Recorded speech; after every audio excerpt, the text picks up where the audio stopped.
So thank you all very much for coming on a very lovely Wednesday evening here in Seattle.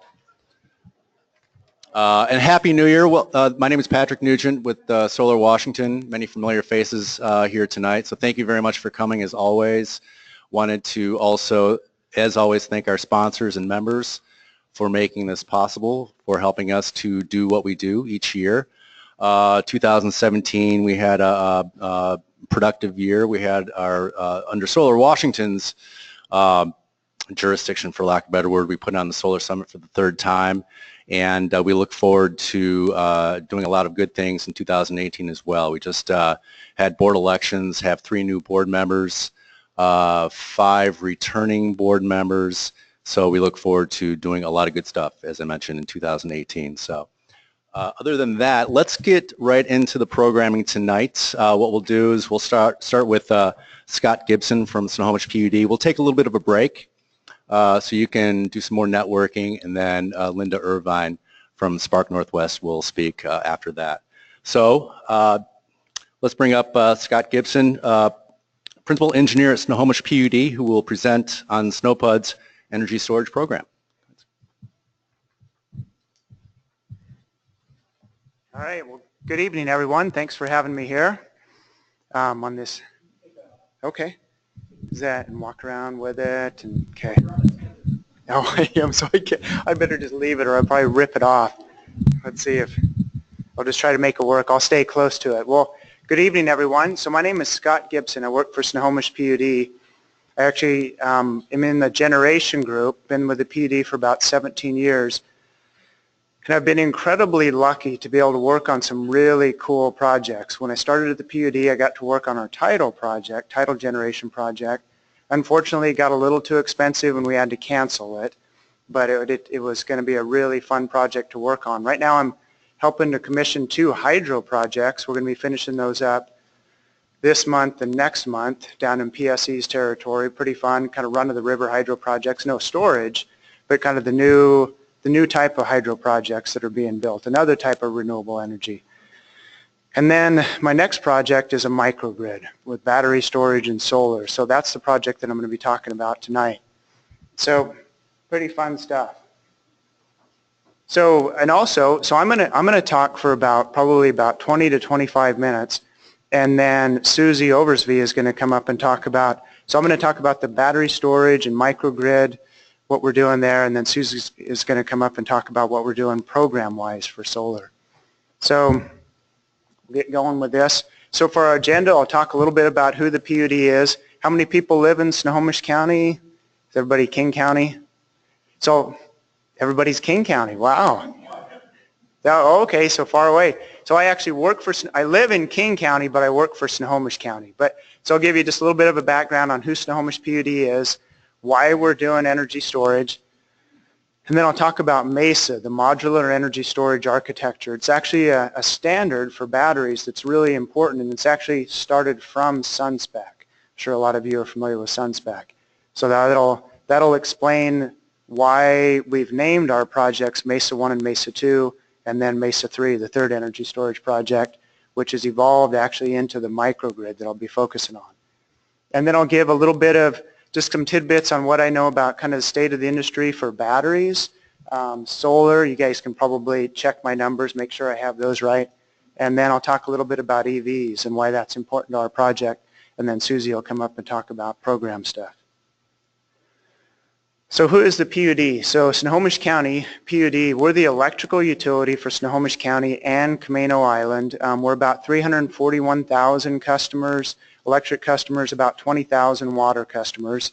We're primarily a distribution company, so about 82% of our power comes from BPA, all the dams along the Columbia River, and a little bit of nuclear mixed in with that. And then about 7 to 10% of our power comes from our own hydro projects. We have 3 existing hydro projects, and we're building 2 more, the ones that I'm working on. And then the rest of that, the other 10%, comes from wind and solar purchases and market purchases. So, and then we also have 2 energy storage projects, Mesa 1 and Mesa 2.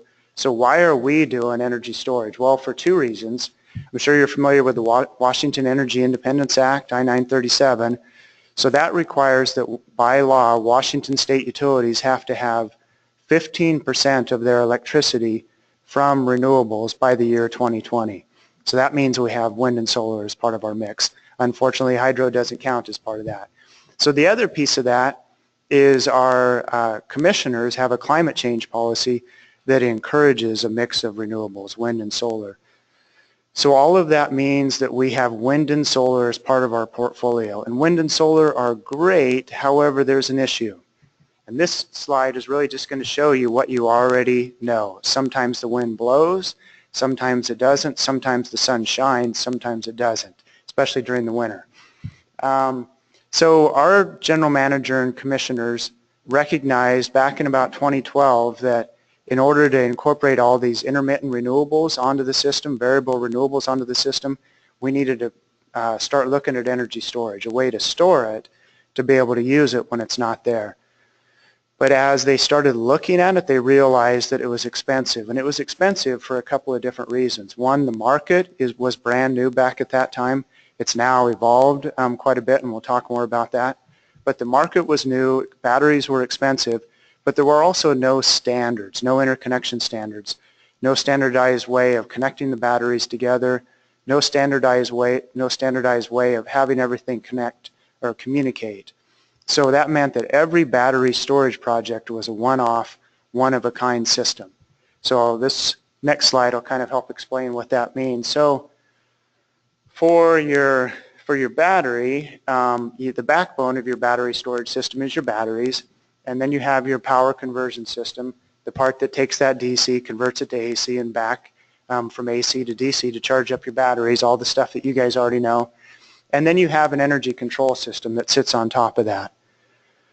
So what we want is what Mesa did, the Modular Energy Storage Architect standard, is it came up with a standard that had everything connecting a specific way so that you could take anybody's battery and put it into the mix and it would connect in. You could take anybody's control system, it would connect in and it would communicate. So it was a standardized way of connecting and a standardized way of communicating.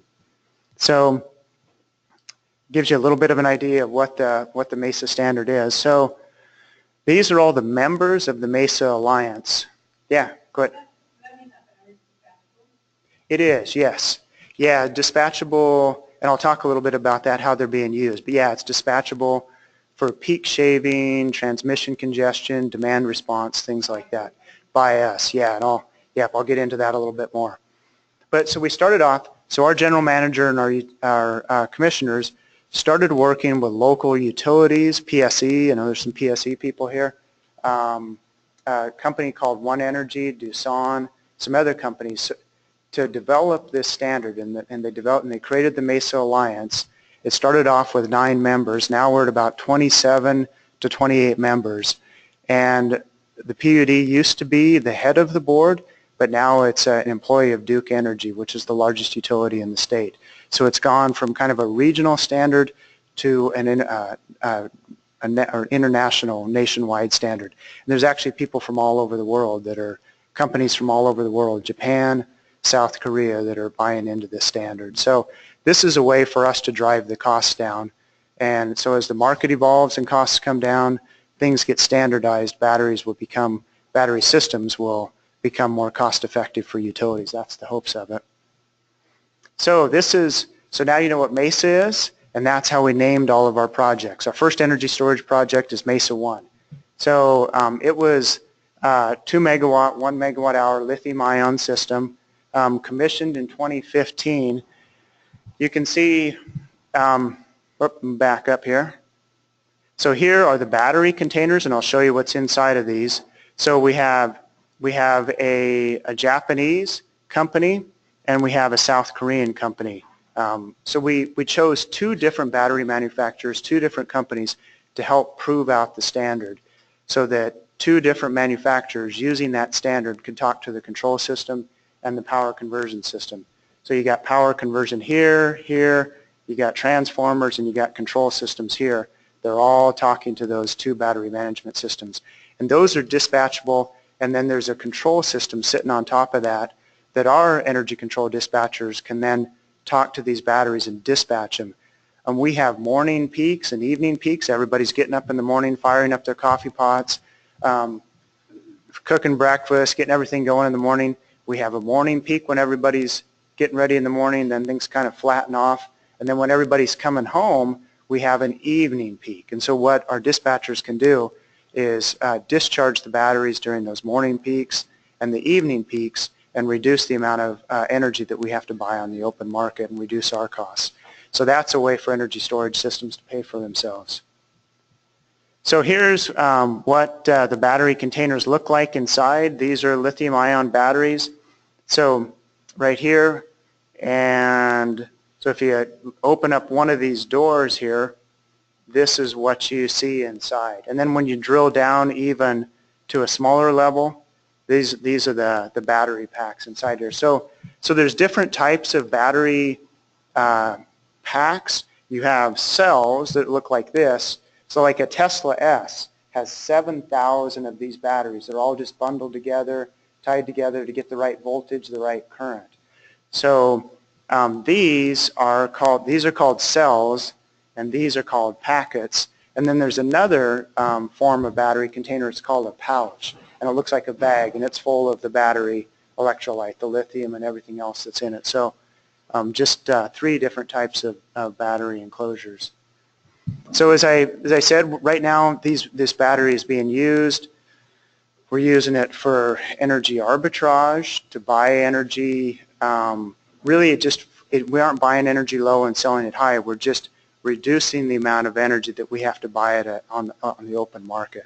So we'll discharge this battery in the morning, reduce our peak, discharge it in the evening, and reduce our peak. And that's how it's being used currently. So this is the second battery storage system that we just put in. So the first one was lithium-ion. So lithium-ion those are a majority of the energy storage projects out on the market. So 67% of the systems out there are lithium-ion, and 92% of the new market is lithium-ion. So lithium-ion is a majority of the market. That's primarily being driven by the electric vehicle market. So electric vehicles are mass-producing batteries and improving the energy density and reducing the cost. And so that makes it beneficial for the utilities to also use lithium-ion. But a second type of battery that we're experimenting with is called vanadium flow. So vanadium flow, so with lithium you have a solid anode and a solid cathode. And eventually, after so many charging cycles, those wear out. 10 years, 12 years, 13 years, something like that. But with a vanadium flow, you have a liquid anode and a liquid cathode. It's actually called an anolyte and a catholyte. So theoretically, a vanadium flow battery has an infinite life. As long as you're circulating that fluid through the battery, it'll keep going. Unfortunately, we're finding that because there's so much fluid, and this fluid is pure sulfuric acid, we're finding leaks constantly. So it is new technology. It's very promising technology. So it has a great future because it has such a long life. And it actually has a fairly low cost that's pretty similar to lithium-ion. We just got to get the leaks figured out. So there's these containers right here. There's 20 containers, and 16 of them are full of electrolyte, and 4 of them are full of power conversion systems. So 16 of those containers full of electrolyte, that's 100,000 gallons of sulfuric acid that we've got to deal with. So we've got primary containment, secondary containment, and tertiary containment. So if there's a leak, we want to catch it and make sure that doesn't happen. So new technology, very promising, but still some issues with it. So here, and as I said, so I think the important thing, I think I said this about the first project, but Washington State Clean Energy Funds helped fund Mesa 1, and they helped fund Mesa 2. And we're actually taking advantage of Clean Energy Fund 2 for our next energy storage project. Yeah, go ahead. Yeah, I can. So this one, the first one was about 9 million, the lithium-ion battery, and this one's about 11 million. So pretty expensive systems. So, and I can, yep, go ahead. power density for lithium ion. So the power density for vanadium flow versus lithium ion. So the power density of lithium ion is quite a bit higher. So you've got a huge, so lithium ion, that's, so your energy density, your power density, energy density for lithium ion is the best out of all the different batteries. That's why you can put it in your phone. So this has a lower power density and energy density, and it takes up a huge footprint. You wouldn't want to put one of these systems in a phone. So, but if you have a substation, a place with a lot of space, which you would need, then something like this works. So the round trip efficiency of this isn't so great, not as good as lithium ion, but the beauty of this type of system, so the energy density is lower, the power density is lower, the efficiency is lower, but your cycle life is much higher. So that's the benefit of something like this. That kind of answer that make sense? Okay, so I think I'm locked up here. Can I get you to, you might have to jump start it. There we go. So this is, so inside one of those containers right here, you open that up, and this is what you see inside of the container. So here are the battery cells, and here are the pipes that are bringing in the vanadium fluid. You have positively charged vanadium fluid and negatively charged vanadium fluid. And when you discharge or charge, that fluid is flowing back and forth. So lots of fluid in those containers. And back behind those cells right there are all the containers of electrolyte, all the vanadium. So that's Mesa 1 and Mesa 2. So Mesa 1 and Mesa 2 primarily being used for renewable energy integration to experiment with absorbing the solar and the wind when we have it. Also used for grid support, reducing peak demands, reducing transmission congestion, things like that. So we can use these for renewable energy integration, but they need a way to be able to pay for themselves, and doing peak reduction, transmission congestion restraint, things like that are a way for them to pay for themselves. There's a dollar value associated with that versus just renewable energy integration. Renewable energy integration is important because we're required to have a certain amount of renewables on our system, but it's not a way for the batteries to pay for themselves.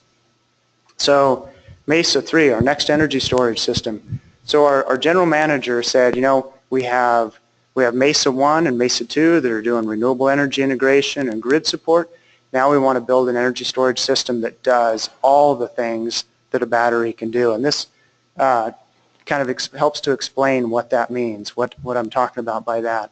So energy or batteries, energy storage, was kind of really started as a way to integrate renewable energy onto the system.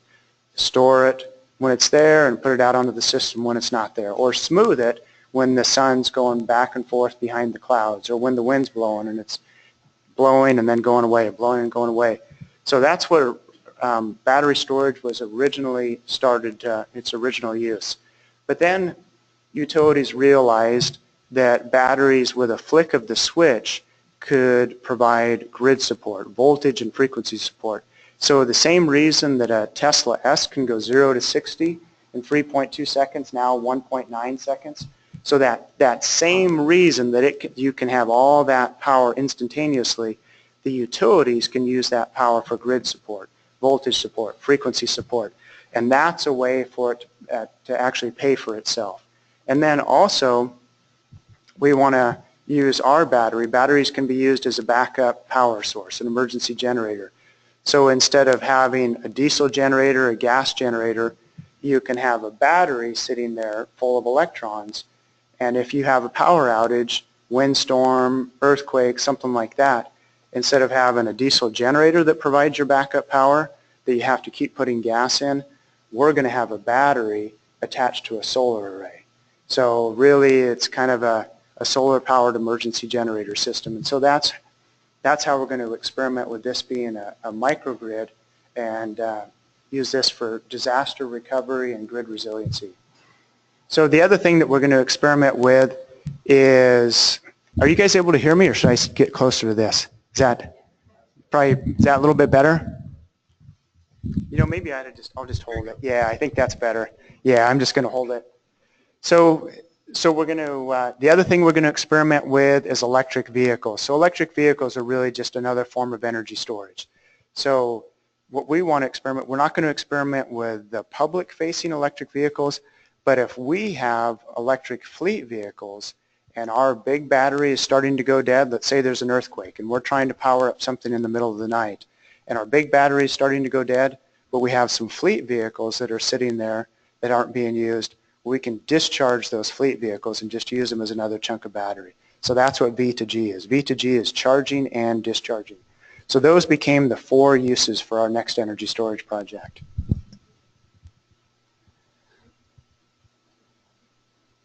I guess I'll have you change.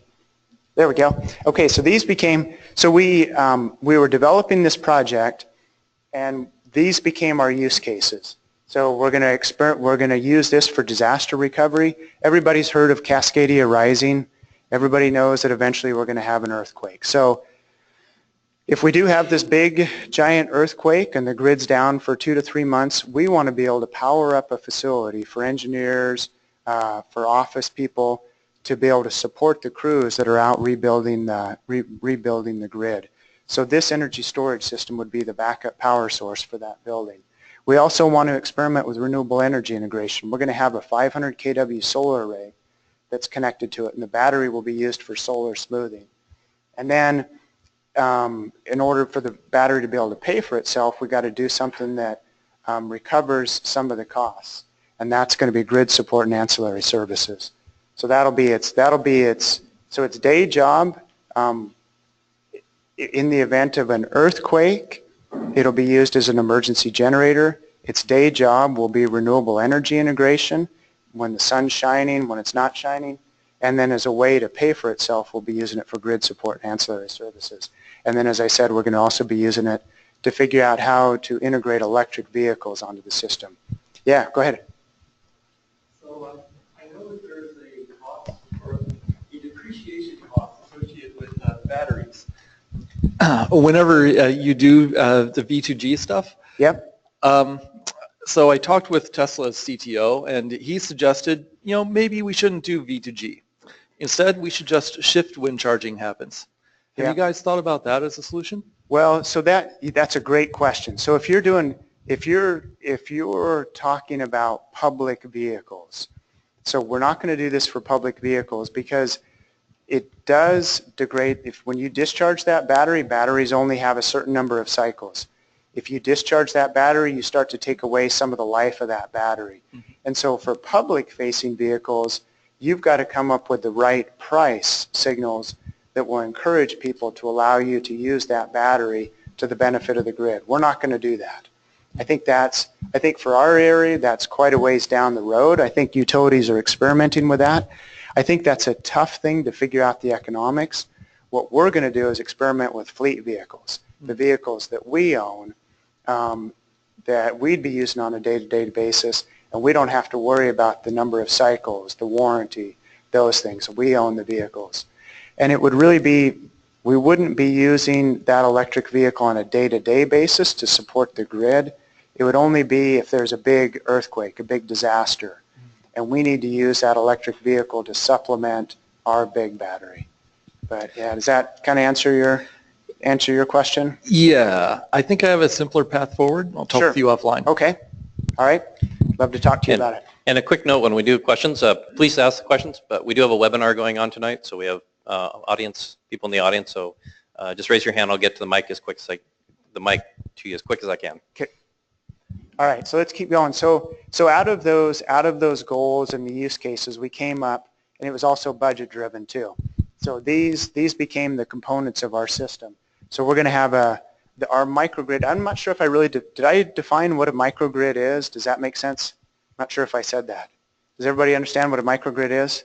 It's kind of a defined group of loads and energy resources in a specific area that can be connected to the grid, operate connected to the grid, but if there's a big disaster, it can disconnect from the grid too and operate islanded. So that's really what a microgrid is. So the components of our microgrid are going to be a 1 megawatt hour battery, lithium ion battery. We're going to have a 500 kW solar array tied to this. We're going to use smart inverters. Most inverters up until today, you're familiar with UL 1741 inverters. They won't allow you to backfeed into the grid if there's a power outage, if there's a disturbance on the grid. They won't allow you to island. There's an anti-islanding built into those UL 1741 inverters. So with the smart inverters, they'll be able to ride through these disturbances and be able to power up the microgrid if there is, keep the microgrid, keep sending power into the microgrid if there's a disturbance. So you can program it so if there's a voltage fluctuation, a fault on the system, they don't automatically shut down to where you lose all of your solar. It'll actually keep things going and you can support the grid. So that's what a smart inverter is. You can talk to it, you can tell it what to do. It's not just a dumb device that does AC to DC power conversion. So then we're also going to have supplemental generation, because if our earthquake happens in the middle of winter, January 21st, and the sun is not shining, well then our battery is not going to be fully charged up. So we'll have an emergency generator there that will be there just in case the battery is not fully charged and just in case there isn't a lot of sun. But what we'll want to do, because if there is an earthquake, then all the bridges are down, the roads are damaged, and we won't be able to get fuel to that generator to refuel it. So we'll want to get our battery, we'll want to use that battery to supplement and reduce the amount of fuel that generator is being used. So they'll work in conjunction with each other, but you really need the generator there to keep this facility powered because it is critical. So and then we'll have a V2G system. So what we're planning on doing, we're planning on partnering with somebody like Nissan, somebody like Mitsubishi on the V2G, because it is all new technology. It's not something that we can go out to bid for. It's something that's still really R&D. So we want to partner with somebody so that we can get some in-kind support on this. And then somebody that wants to have their system in the U.S., somebody that wants to experiment in the U.S., because it is still very experimental. So that'll be our how we'll handle V2G. And then the microgrid control system, that'll be the brains of the system. That's going to be the control system, the computer system that has to talk to everything, has to get everything to communicate, tell the generator when to fire up, tell the battery when to discharge, tell it when to not to discharge. We'll also have the microgrid control system talking to the building energy management system. So if in the middle of the night our battery is starting to go dead and we don't want to use that generator, then we'll start reducing the building load. We'll start shedding some lights. We'll start turning off HVAC, things like that, reducing the load so that the battery, we can conserve fuel and reduce the amount of energy coming out of the battery. Yeah, go ahead. So is the control system going to optimize to any kind of price in terms of, it's like a big hydro system, right? The water is worth different amounts of money at different times. Is it going to try to optimize to any kind of price, or is it just going to be like emergency? So it can. So that is actually, so the Mesa, the control system that we have controlling Mesa 1 and Mesa 2, it does have that built into it. But so it has that capability built into to look at pricing signals. However, we're not using that function at the moment. We're letting our power scheduling group kind of watch the prices and then decide when it makes sense to do it. But that feature can be built in. It actually is built into the control system. We're just not using it. But as things get more, as battery systems, as we get more of these out there, as they get more sophisticated, as the value of grid support goes up, then we'll start using things like that more. Yeah, go ahead. Is there any history or examples of other countries in the world that are using something similar? Yeah, well, I think a lot of Europe is using battery storage with battery management systems right now. Germany is a big one. So yeah, so batteries. So I think we are one of the leaders, but China, India, a lot of other places in Europe are putting in a lot of battery storage systems. So is that, what's that? Australia is huge with Tesla going down to Australia. So yeah, I think it's growing over here, but I think countries like China, it's even going to be growing more, and I'll talk about that in a little bit. But I think we still have fairly cheap resources over here with all the cheap hydro, all the cheap natural gas. But over there they have more expensive resources, so they're motivated to bring in more renewables, and to incorporate those renewables they need more energy storage. So by pure economics, it's growing faster over there. Did that answer your question? Yeah, it's going all over the world. And a quick comment, kind of that this is just really scaling it up there. There's been a lot of buildings that have been done out there. I know Outback Power's done hospitals that were done, even though Outback could not legally run medical equipment in the United States, we did it all the time in Africa and Haiti and those places. So Yeah. 10 plus years ago, big hospitals were done with Arlington-made power equipment by Outback. So Yeah. it's just basically scaling it up. Yep. Yeah, I think that's a great point. Alaska. So Alaska doesn't have a grid like we have connecting everything together. The cities in Alaska are really little pockets of microgrids. So most of Alaska is a little microgrid here, a little grid here, a little grid here. So the whole state is just full of microgrids. So, and some of that, most of that started off with diesel generators, fossil fuel power generators. But as those costs come up, they're motivated more to switch over to batteries and renewable energy, wind or solar. Just out of curiosity, Sure. do big companies like Boeing have microgrids? They do not, no. So I think they want more renewable energy, but they are purchasing their renewable energy from somebody else. So I think, so microgrids are still, I guess in some way they do have a microgrid, but it's a diesel generator. It's a UPS system. So they just have a microgrid can be a fossil fuel based generator with loads, and it can connect and disconnect from a grid. That's a microgrid. But we're going to create, as the economics start to change, battery prices come down, solar panel prices come down, it starts to make more sense to move away from those fossil fuel, the fossil fuel generation, and move over to batteries and solar. But companies like Boeing, I think, it takes a lot of space to put in the batteries and the solar panels. It takes a much less space to put in a diesel powered generator. So, and the reliability, batteries and solar, it's still a little bit, it's not experimental, but it's not 100% reliable like a diesel generator would be. So they're thinking about that kind of stuff, but it's not mainstream yet.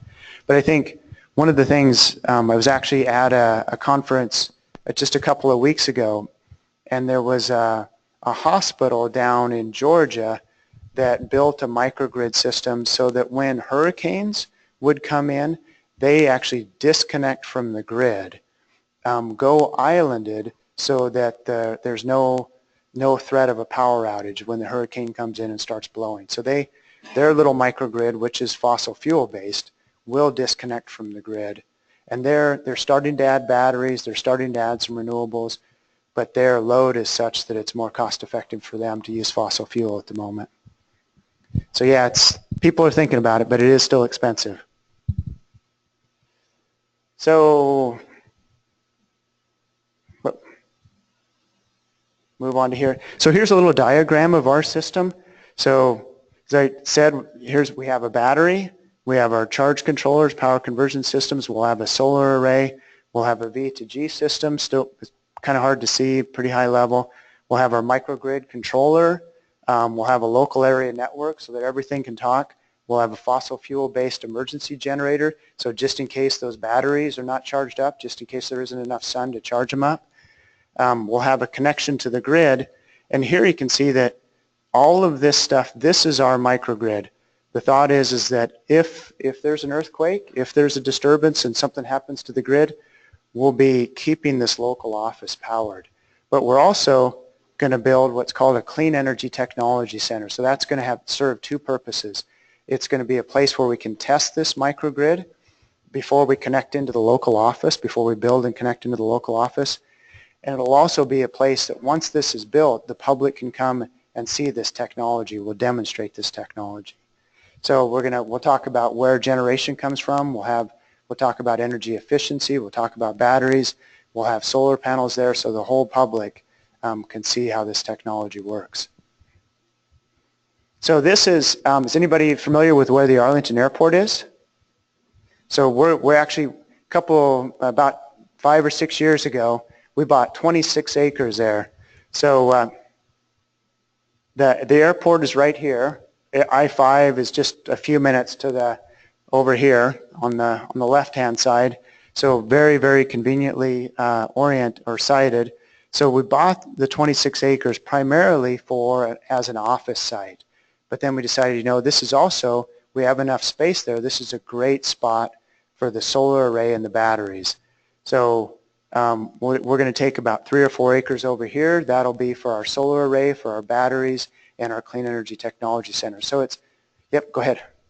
You have to do extra studies for the airport traffic coming in as far as reflection of the airplanes and the solar modules? Great question. So we've just, we're going to be working with Burns and McDonald doing the design. So we just gave them their notice to proceed, and we're just going to be starting on that. And the first thing they're going to do is working on the glare study to ensure that as planes are flying over this area to land there, it doesn't cause them any problems. So one of the things that it's very common for solar to be sited in airports. So this is, we're not doing something new. Airports typically have a lot of space around them. So it typically turns into a great spot to put solar panels because there's so much open space. So we're not doing something new. There's a lot of precedents already been set.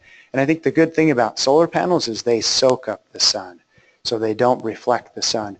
And the LG Solar just came up with a panel.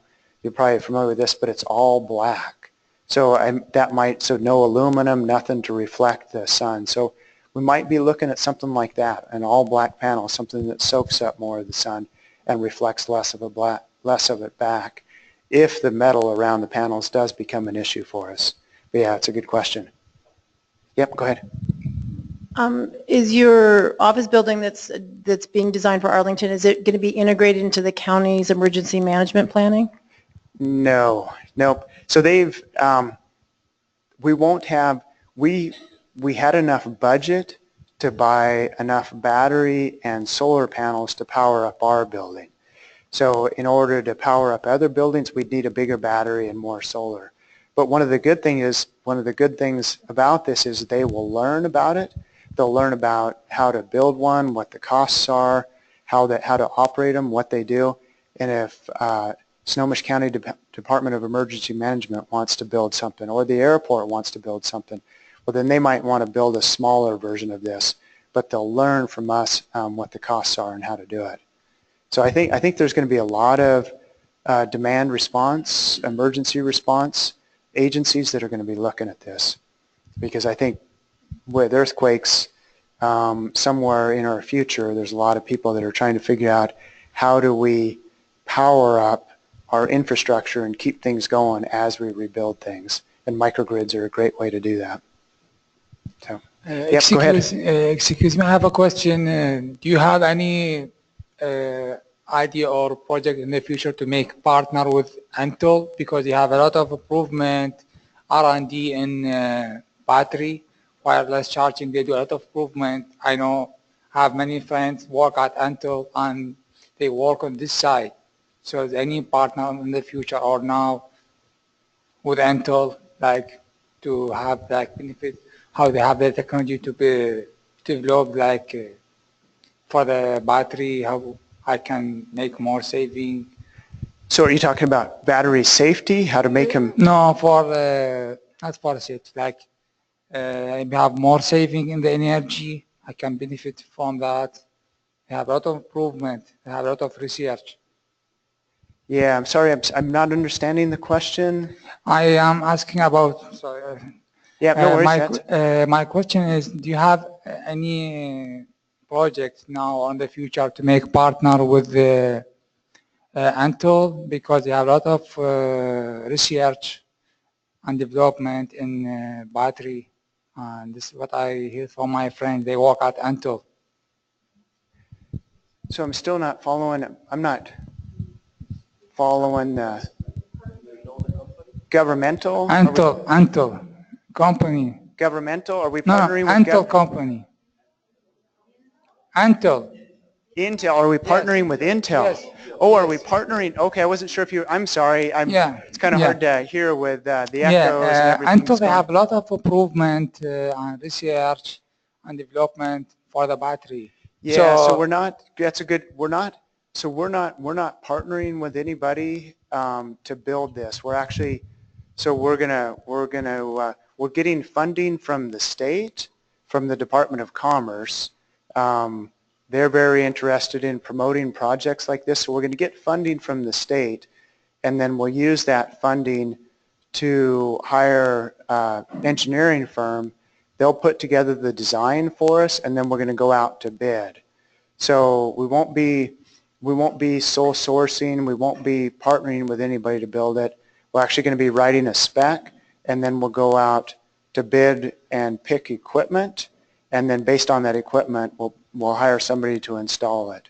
But I think for Mesa 1 and Mesa 2, because it was all still very new technology at that time, we did partner with, there are a lot of companies that are doing this now. A lot of companies that can bid on this, a lot of suppliers. Back when we did Mesa 1 and Mesa 2, there weren't so many companies, and then we had to partner with somebody that could actually help us out with it. Provide in-kind engineering, things like that. So does that help to answer your?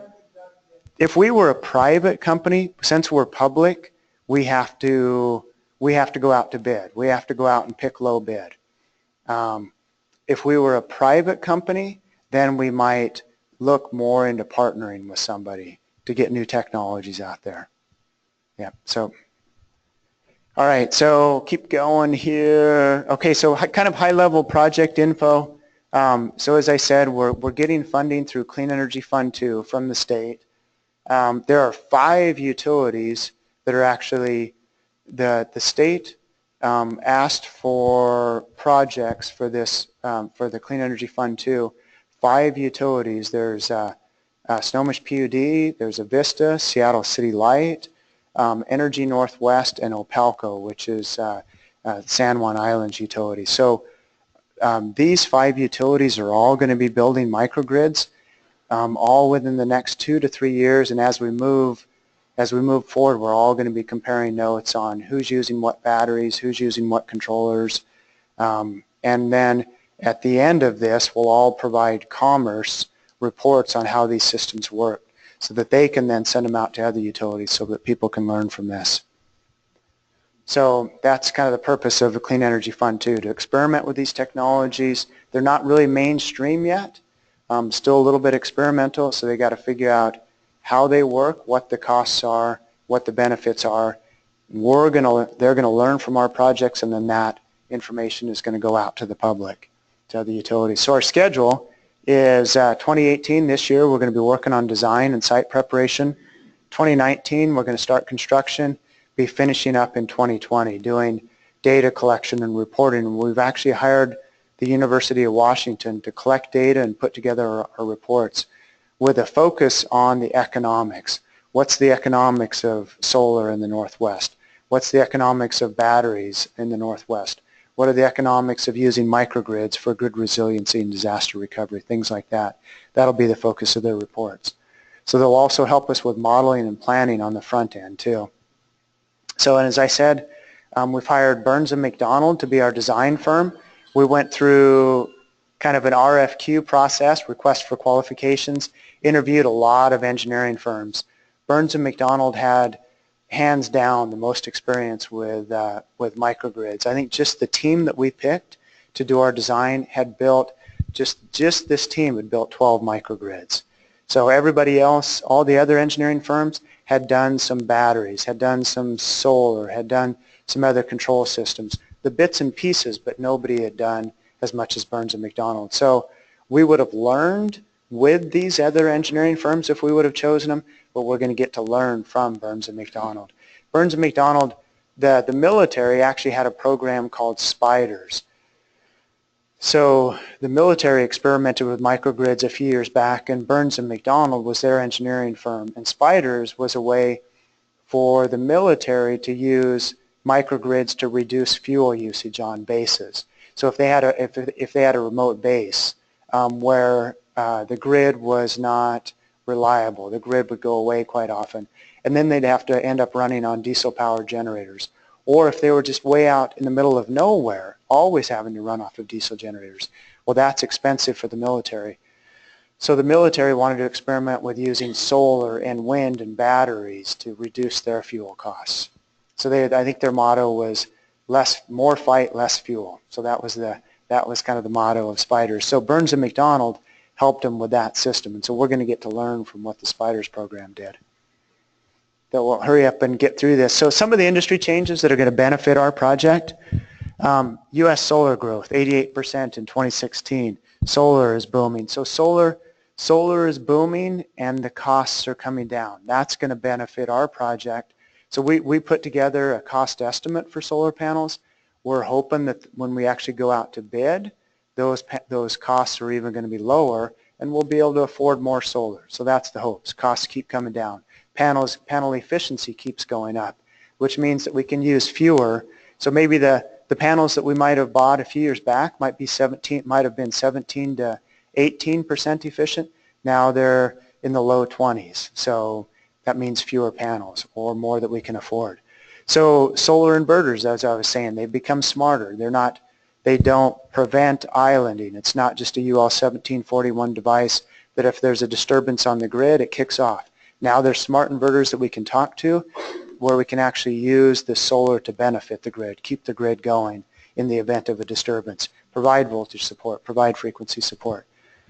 Energy storage is booming thanks to electric vehicles. So the electric vehicle, I was actually just at a conference in Novi, Michigan, just outside of Detroit. So Detroit is hurting for obvious reasons. So they're hoping that the electric vehicle market is going to revive them. And I'll show you some numbers here pretty quick. We'll get going. We'll get through this. But we're gonna benefit from the electric vehicle market. The electric vehicle market is driving up efficiency, energy density, things like that. Safety is a huge one. Driving up, making improvements in all those things, and also driving down the costs. And I'll show you a cool slide here in just a little bit. And I just said a little bit about electric vehicles. So let's move on. So battery storage. So the next few slides, I'll get through these here in just a few minutes and then turn it over to Susie. But battery storage, what's going on at a utility scale? These are just, I won't go through all this, but I think you guys have access to the presentation later on. You can look at some of the numbers. Yep, go ahead. So two questions. One, have you guys figured out how to take advantage of the tax credits for what you're putting in?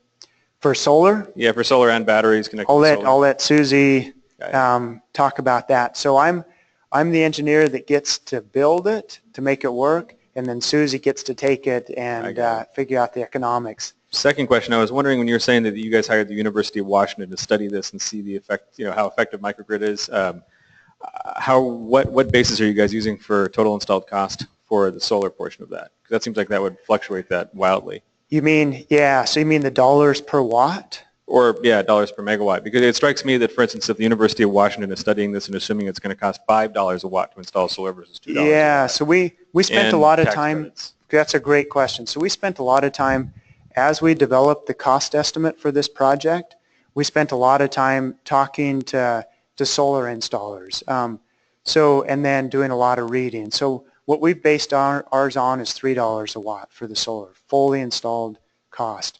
We're hoping that that's going to come down closer to the $2 a watt, and so we can afford more. But that $3 a watt is what we're basing our cost on at the moment. Does that make sense? Does that answer your question?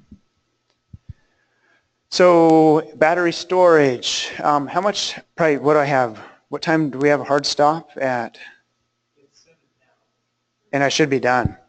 Yeah, okay, so, okay. So, I'm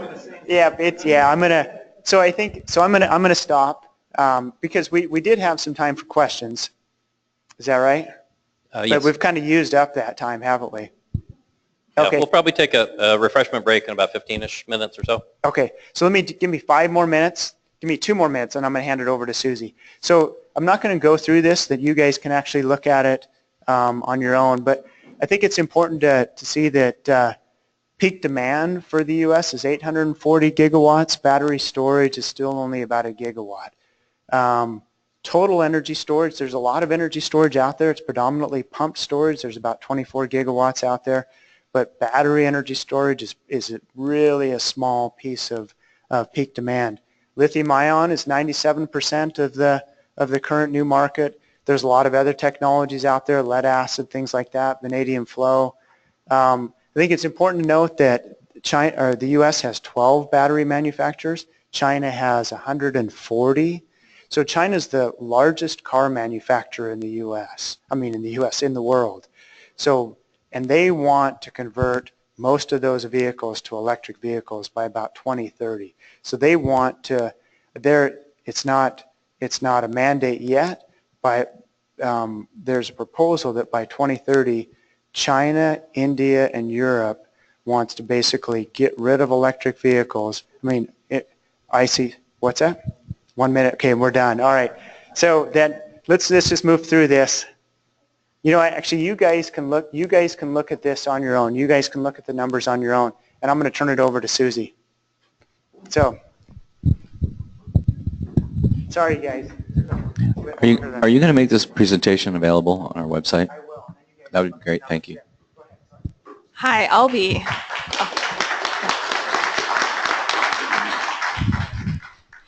be super quick. I'm Susie Oversby, and I am actually really new in this position. I'm a Customer Renewables Program Manager, working really closely with Erica Kovney.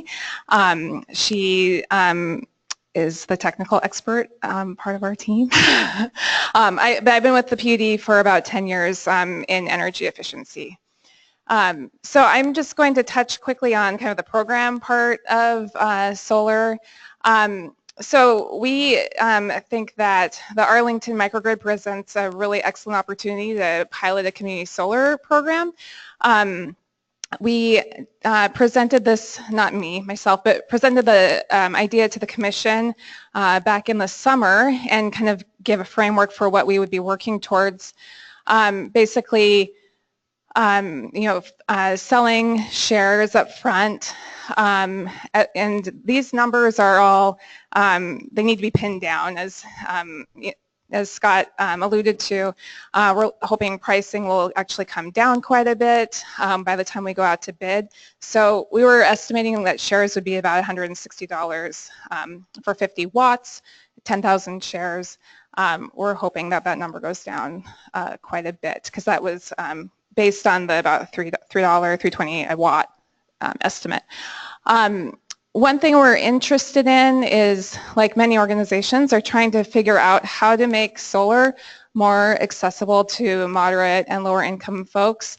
One idea that's been floated around the utility is potentially allowing some of our commercial customers or service providers to buy down the share of the cost of shares for some of our customers. If during the coffee break, if any of you have thoughts on that, I'd love to hear that. I'm not sure if that would work or not, but that's an idea that we are considering. So I think Scott mentioned we're going out to bid late this year, and then construction in 2019. I would love for us to be able to take advantage of the state production incentive, but it's going to be tight. So we're working out those details right now.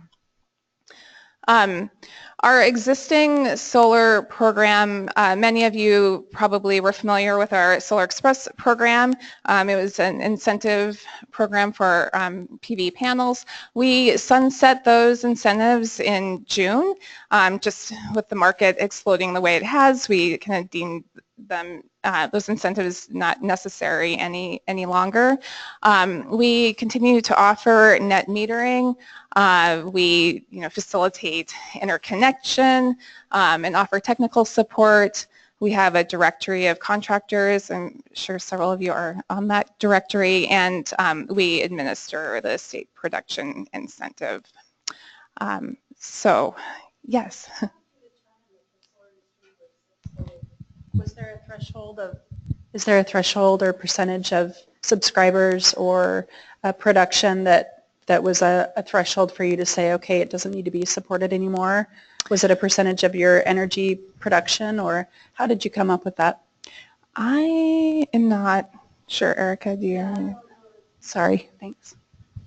I think we were the only utility offering utility incentives, and I don't know that they looked at specifically numbers, you know, to show that it was blowing up, but maybe blowing up wasn't the right word, but I think it's been evident, right, that the cost of panels have been coming down steadily, right?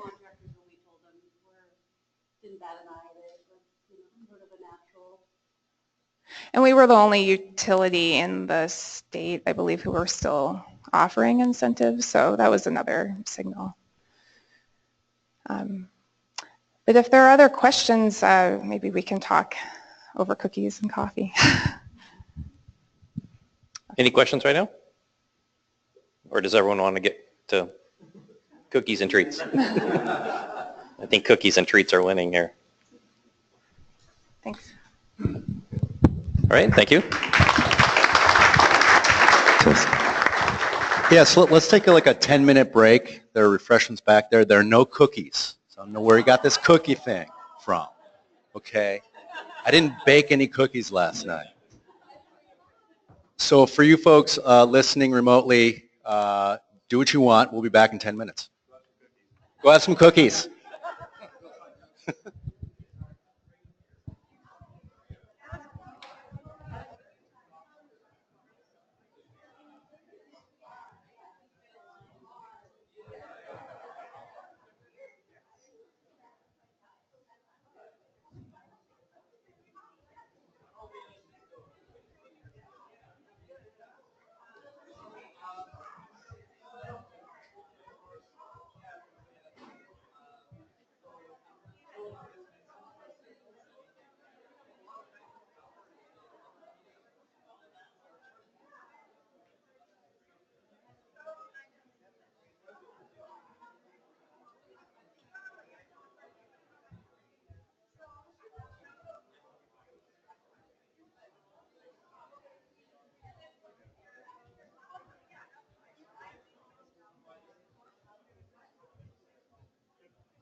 Yeah. So is any requirement for me? Usually when you attend, you will divide the work, you will give you something to work on. So, I don't know. so remind me, what was your, are you in the industry? I work in the oil. Okay. Oh, did you want to volunteer? Yeah, I want to volunteer and I think it's for the other one. So are you from Portland? Yeah. Yeah. So, because I am like, yeah. So, we're a nonprofit organization. In terms of what we do, we don't have, are you looking to like do a research project? no, you want to work as a volunteer. Volunteer doing helping out. Exactly. Right. Yeah. Yeah. Well, let's see.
Folks, we'll resume this in about 2 minutes.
Okay, folks, if I can have you take your seats before we go into our next presentation.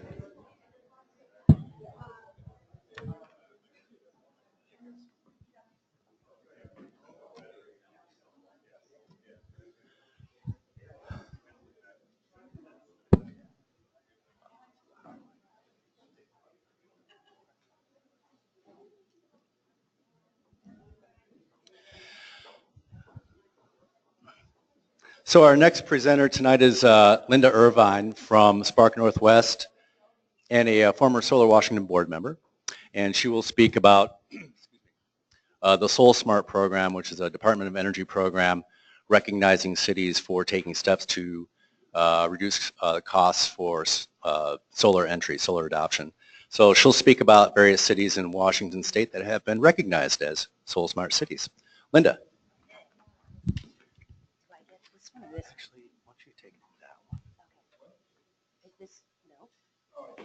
Oh, here we go. Yes, thank you, Patrick.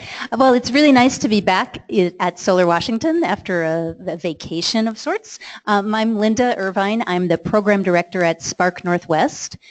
We are a nonprofit based here in Seattle, and I am talking tonight about SolSmart, a designation from the U.S. Department of Energy, and the SolSmart cities in Washington. I do not know why on the cover of our SolSmart cities PowerPoint we have a photo of a farmer in Oregon, but that's Marty, and he's done a lot of solar through the USDA REAP program. We've helped him get a lot of REAP grants, and he's a big ambassador for solar. And he's just kind of cute, so we put him on our cover of our slideshows.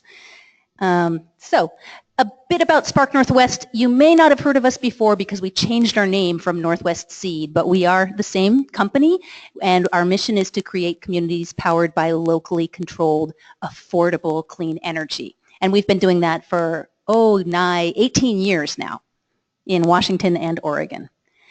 And the SolSmart designation is a designation that the U.S. Department of Energy has come up with to reward and recognize communities, that could be cities or counties, local governments, that take steps to become solar friendly, open for solar business.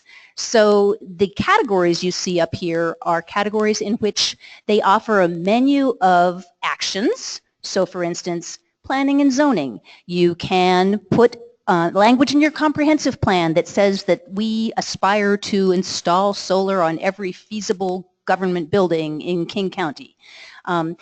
So under each category, you have a menu of options and activities, and then as you do those, you earn points toward your designation. And you can earn a gold, bronze, or silver designation, just like you're competing for the Olympics, but it's SolSmart. It's a national program, and they do a lot to promote you nationally if you get recognized.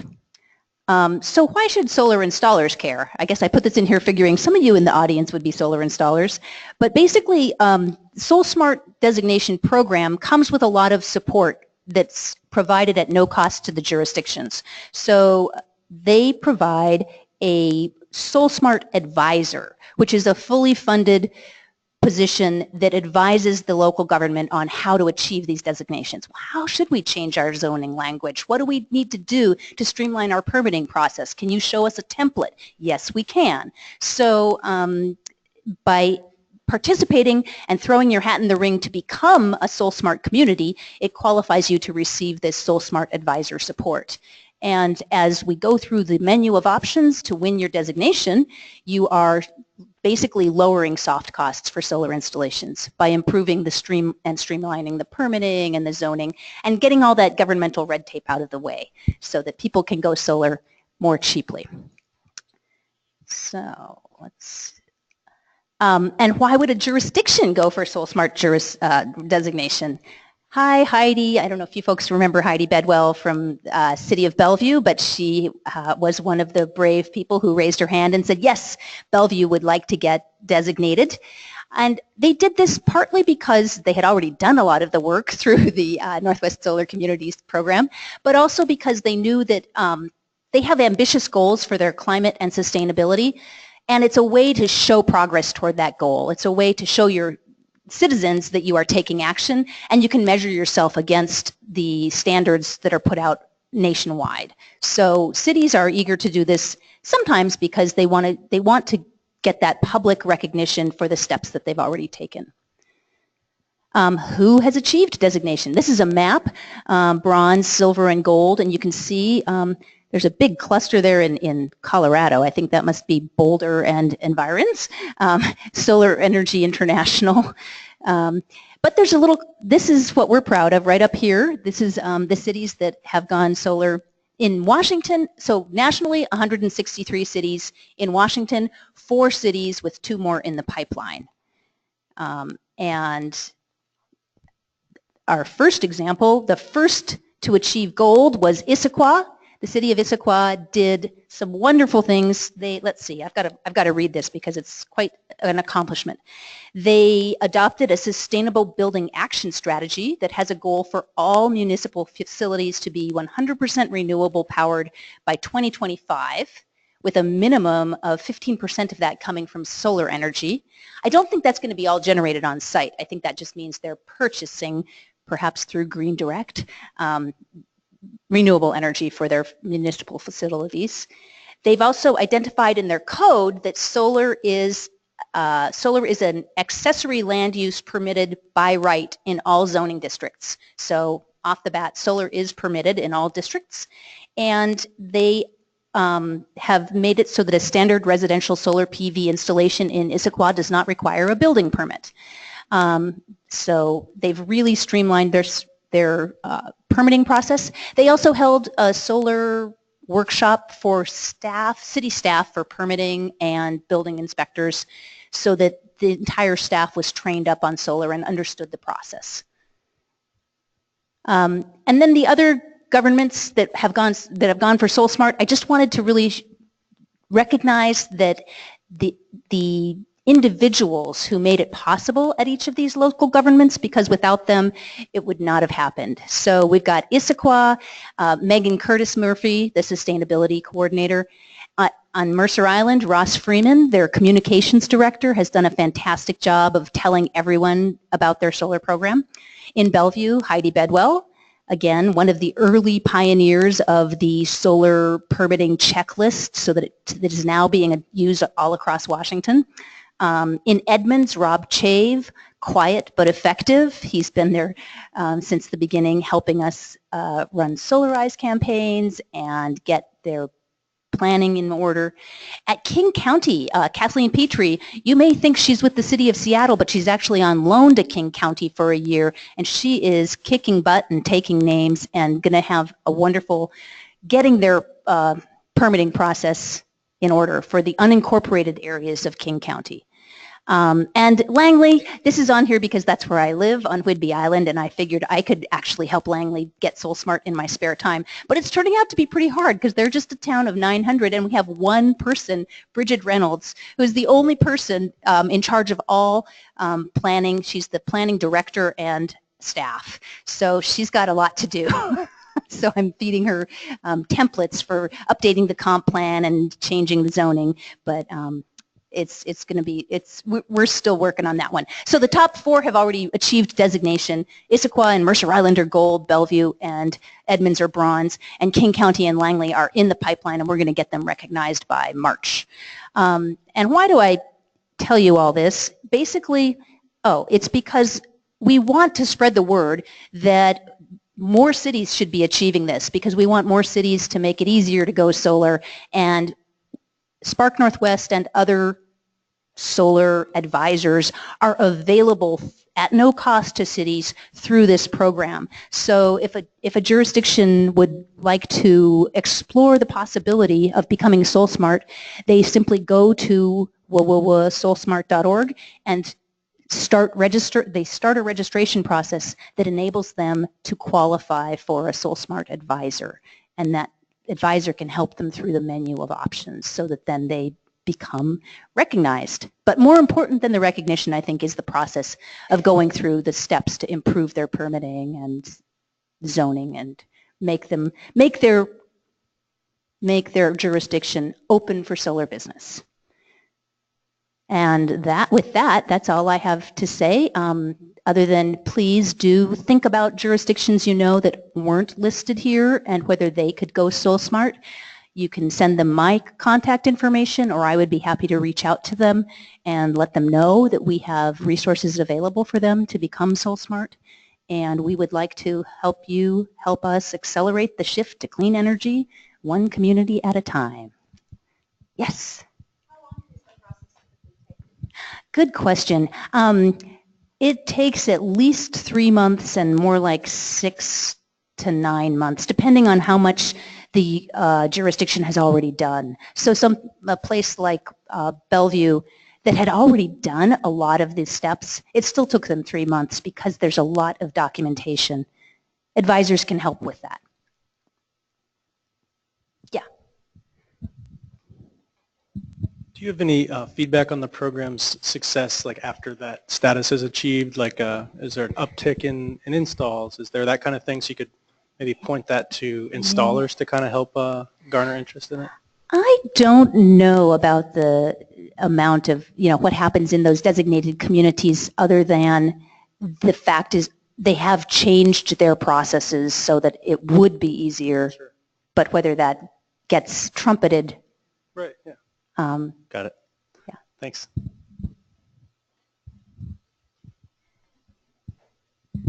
Who are the advisors? Are you an advisor? Well, Spark Northwest as an organization has been dubbed an advisor by the Solar Foundation, and that means you get, really in effect, you get Mia Devine, my colleague. Other advisors are people who've raised their hands, so there's different advisors across the country. There's a network of folks who are solar savvy. I would assume that there's no federal monies coming in, but are there any state monies for this to help municipalities? This is actually a federal program. It was started pre-November 2016, but it continues. It's the U.S. Department of Energy is funding the SolSmart recognition designation program. So yay, there's inertia.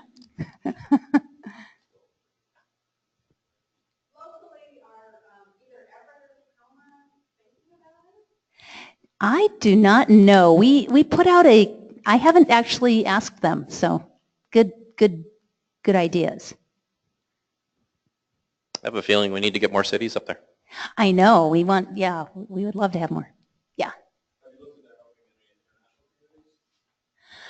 No, but they would have, so this really focuses on those things like permitting, interconnection, planning and zoning. I don't know if it would translate that well, or I'm not sure. It's always said to not see Eastern Washington. Yes. Is there anything we could, I mean, one can do about it? Because they have the sun and Ellensburg. I'm thinking of Ellensburg. And Yes, I no, totally agree. It's partly just a matter of distance, and we have weaker contacts out there. So, but we have talked with the city of Spokane, and they're somewhat receptive, but not not to the point that they're ready to go through the process, the paperwork to get the designation. But would love anybody's contacts. Yes. Do you have an estimate of what it would cost a municipality to go through this process? I mean, we were talking about them getting an advisor, but there's some tangible cost associated with getting the certificate or acknowledgement. So there's there's staff time involved in working, but the advisor itself would not be a cost to the jurisdiction because that's funded by the U.S. Department of Energy. So in terms of staff time, I would say over a 3-month period, someone could be working on it 20% of their time. Probably not. But it's really meant to be things that they might be looking at anyway. Are you revising your comp plan? Remember to put targets for solar in there. So there's, and as you look at putting your permitting process online, are you including putting your solar permit online? So I'm not sure if there were other costs you were thinking of that might. I was just curious if you're going to Everett or whomever, and they're saying what will it cost us in time, energy, potential money to make this switch, or to go into this program, even though you're providing an advice once you get there, are there other costs associated? I think the biggest cost is there is some time on the part of the staff and that's always, of course, time is money, but yeah. So I know it's eligible for both cities and counties. Are there different requirements for those two levels of government? No, there aren't actually. Good question. So both cities and counties have the same menu of options. There's some things that aren't relevant. So for instance, if you're asking a county to improve their electrical permitting process, well, that's handled at least in King County, L&I, so they're not going to have jurisdiction over that. But Kathleen Petrie is looking at going up to L&I and saying, hey, we need to improve the electrical permitting process at the state level. So this wasn't designed to be a state level certification, but she's interested in making state level improvements. Any other questions? Okay. We don't have cookies back there. Keep asking questions. Thank you.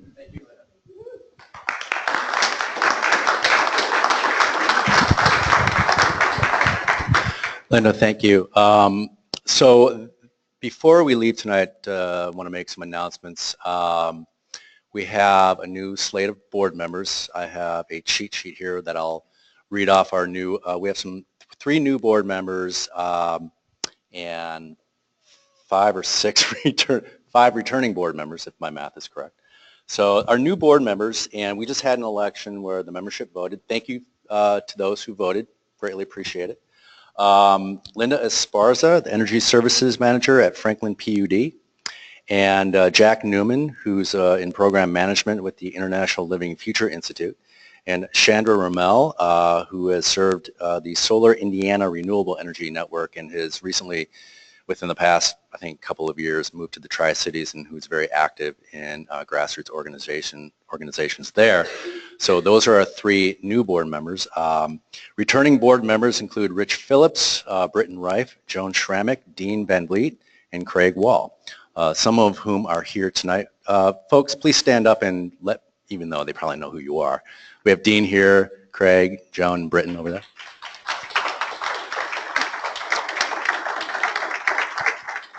And I want to thank our departing board members, Dave Nickel, Jafar Ali, Eugene Wilkie, and Bob Ransom. Dave Nichols in the back. Dave, thank you for, you are officially off the hook. But thank you for all of your work over the past, how many years? 4 years? No, not that long. Okay, 2 to 4 years. I lose track. Anyway, so thank you very much. One more, we have a new, well, SIW, Solar Installers of Washington, has a new executive director. And Allison Arnold is here in the audience. And would you like to stand and say a word or two? Thank you, Patrick. I want to thank Patrick for giving me the opportunity to introduce myself tonight. I've just taken the reins at Solar Installer Washington as the organization's first executive director. And it's great to be here and see a lot of familiar faces in the room. Very excited about this new role and the opportunity to help grow the solar industry here in our state. A little background on me, I started my career in the solar industry about 10 years ago in public policy, working for a global solar manufacturer based down in California, and was advocating for solar-friendly policies in different major markets around the United States. And returned to my Pacific Northwest roots a couple years ago, and have had the opportunity to work with an angel investment group called E8 that supports early stage clean tech companies, including a number of solar companies. And I've had the privilege of working with a number of teams through the Solar in Your Community Challenge, and have interfaced with Linda through that project. And we could talk about that on another Solar Washington meeting perhaps, because there's another exciting federal program supporting solar out there, and Spark Northwest is fielding one of the 150 teams that are participating in that. For those of you who do not know Solar Installers of Washington, it is a 501c6 organization, whereas Solar Washington is a 501c3. So Solar Washington's focus is on education. Solar Installers of Washington is more of a political advocacy group. So we are focused on updating and improving solar policies to strengthen the industry in our state. And we have a number of voting members who are solar installation companies. We also have associate members, some of who are in the room, and that is part of the larger solar value chain.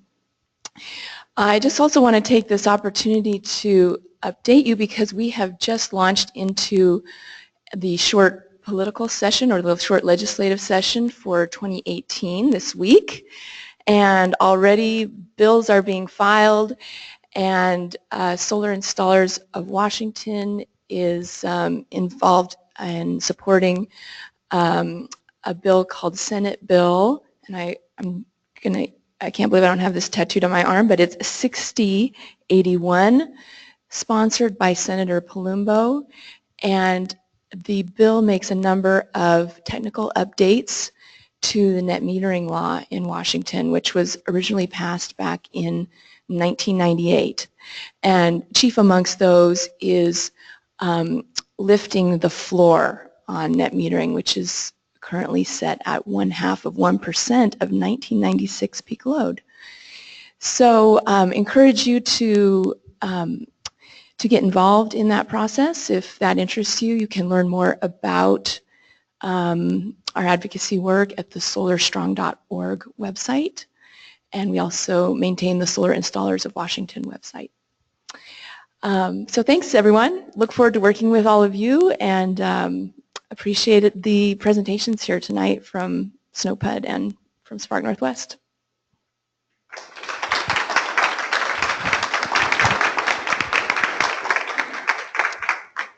Well, thank you, Allison, and congratulations on the new job. So we're going to kind of wrap things up. As you see on the screen right now, we will be meeting about a half mile south of here at the Finney Market Pub. I always call it a different name. But a great place for dinner and quick drinks. They give us kind of a middle of the table, so come down if you'd like to take a break. But we do have a few more minutes before we got to be out of the building. Do we have any questions from tonight's presentation? Kind of conversations that you want to cover. We do have some new legislation that's probably going to be going there, but we really haven't done our homework there. We had a successful solar summit this year. I see Dave's got some questions here. I'm actually wondering about the new bill that was just mentioned. Are you guys trying to make it based on the 2018 rates, or are you trying to actually raise the percentage, or both?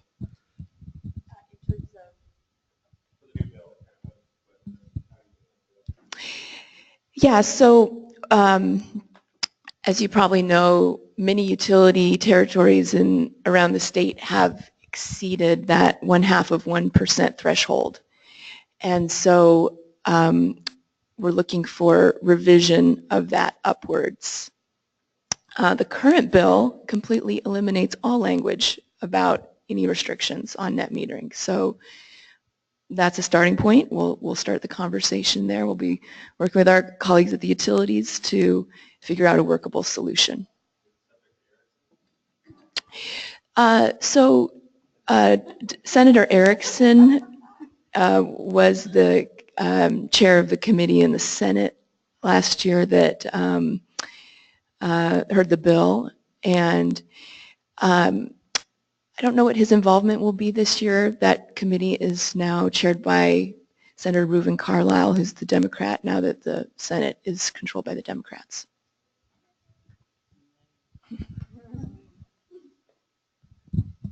Any other questions on legislation right now? So are there any other bills in the Senate or House that are the clean energy bills? I mean, there's lots of things going on, even though it's hard to say what will happen. But yes, yeah. There are. In fact, we're going to be, there's a hearing tomorrow on bills in the Technology and Economic Development Committee, and namely, there's a community solar bill. It's 2280 for those who are interested in following that bill. And it would essentially standardize community solar programs across the state. That's being introduced by Representative Morris, who's the chair of that committee. There is also an electrification bill, which I believe has been filed, that Seattle City Light and other utilities are sponsoring, and I can let them speak more to that if they like to, but that would allow them to incentivize electric vehicle charging for residential customers primarily. So we'll be following that bill as well. As you may know, a lot of the solar installers of Washington are also in the electric vehicle charging installation business. So that's a bill that we'll be following. And as you also may have heard this week, Governor Inslee is introducing carbon pricing legislation. So that's also relevant to our industry, and we'll be following that closely. And so then is the solar industry working with any other, quote, clean energy, wind, others to substantiate the clean energy portion within the environmental movement? Yes. So we work with partners, for example, like Renewable Northwest, who is their interests crossover into other generators,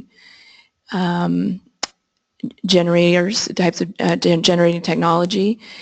And in terms of net metering, the bulk of net metered systems are solar. So that conversation has primarily involved collaboration with other entities within the solar community.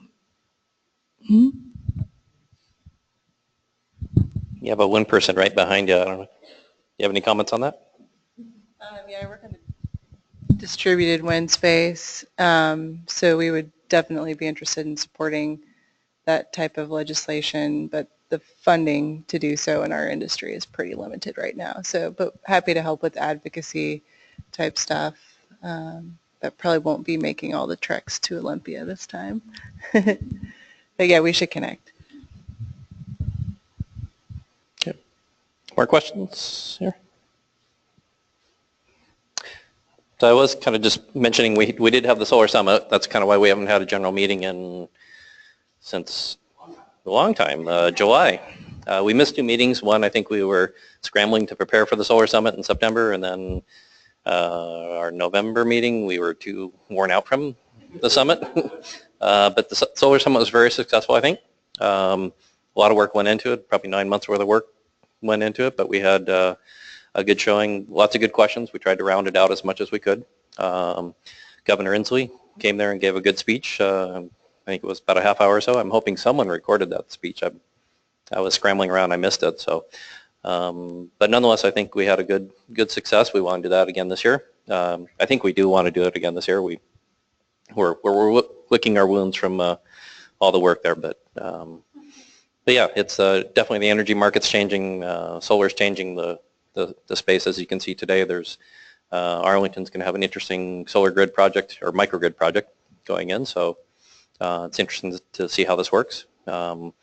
Legislation, the new legislation is currently in the works. WCU is working through the filing process. It's not as easy as people think it is. All that fine print and all those pages of the legislation, they kind of show up when you start reading it. So I know there was special rulemaking. They had, I think, 53 items they had to clarify in the rulemaking.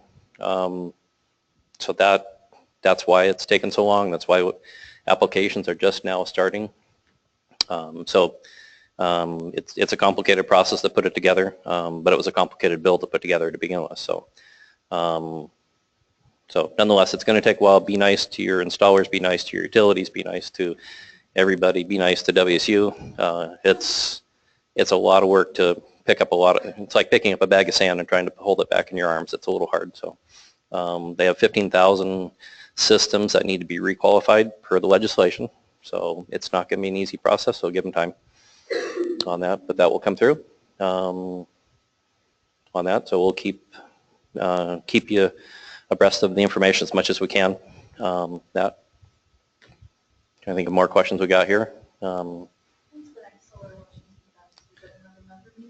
Yeah, our next meeting will be probably March. I think we're tentative of March. Totally it dawned on me as I was driving down here, we didn't have the installers, or I should say the manufacturers kind of do their traditional beginning of the year thing. So maybe we'll do something like that. So we'll try to get. Yeah. I would say, send us your ideas too. We welcome input in terms of electrical. Yep. This meeting is your meeting, so give us ideas on that. Do we have a scheduled lobby day? Scheduled lobby day. Do we have that? As I looked at Allison.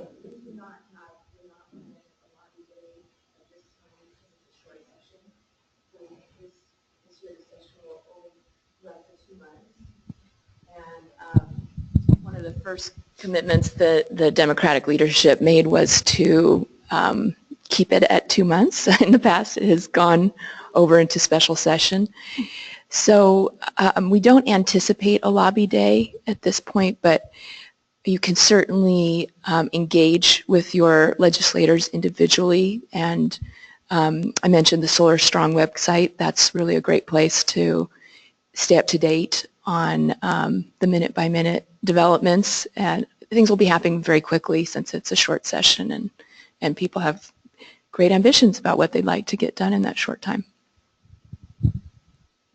That's a great point on there. I know a lot of speaking with the politicians, they do want to hear from us. Surprisingly, they don't hear from very many people. I think I hear where they're just talking to handfuls of people actually give them the feedback as opposed to a bigger chunk. So they do want to hear from us and hear their ideas. Yeah, Brian here. So on that note, one of the best things that we can do on the policy front is to put a price on carbon. This will help all of the distributed technologies get a bigger foothold in the state. And if you believe the economists, all of the more traditional fossil fuel plants will eventually start going away. Jay Inslee's bill right now in the legislature is a great first step. I'd love to see that happen. However, the chances of that passing may not be particularly high. The Alliance for Jobs and Clean Energy is also preparing a ballot initiative in case the governor's bill fails. So there may be a ballot initiative that comes out and starts collecting signatures between February and June or July. So there may be opportunities for everyone in the room here to get involved with getting the right policies here in our state. Yep, good points. I remember walking around with the clipboards for I-937. So projects like that are worth doing. More questions? He's wondering where the cookies are in the back. No, actually, I was going to say that I was just kind of thinking about this, and I think for as long as I've been here, Warren's been doing our AV work. I'm pretty sure you've been here longer than me, Warren. Is that right? So, and I think it's time for my annual thanking you for doing our AV work. And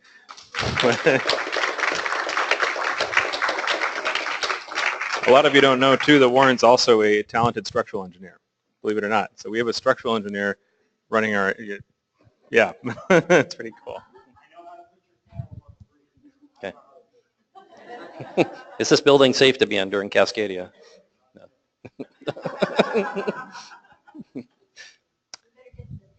All right. Yep. Yep. All right. Oh, we got another question. Good. Can I mention the Oregon Solar Conference? Yes. So OSEA puts on the Oregon Solar Conference. It's in May, the 3rd through the 5th, I believe. And we offer continuing education credits for installers for NEC code updates that are applicable in Washington and Oregon. So if you are an installer, manufacturer, distributor that has an interest in the Oregon market, there's a lot of cross-pollination there, and I would encourage you to ask questions of myself or go to the website. It's Oregon Solar Energy Conference. It's put on by OSEA, and Solar Washington and Solar Installers of Washington are great partners. So if you're looking for those credits or for opportunities to learn more about policy or what's happening on the national front, it's a really great conference. People are really approachable, and it complements the Solar Washington Summit in October as well. And also, Kendra Hubbard was recently nominated to a board of SIA National. So if you have national questions, she may be able to answer them.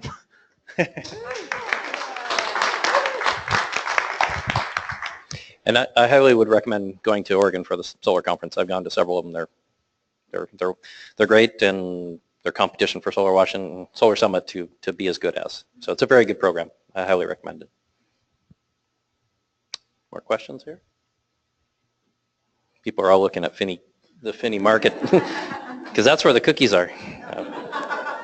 All right, thank you for coming, and look forward to seeing you in about 2 months. Failed to put on the slides one of our kilowatt sponsors, CED Green Tech. I apologize, but thank you for your support. So thank you.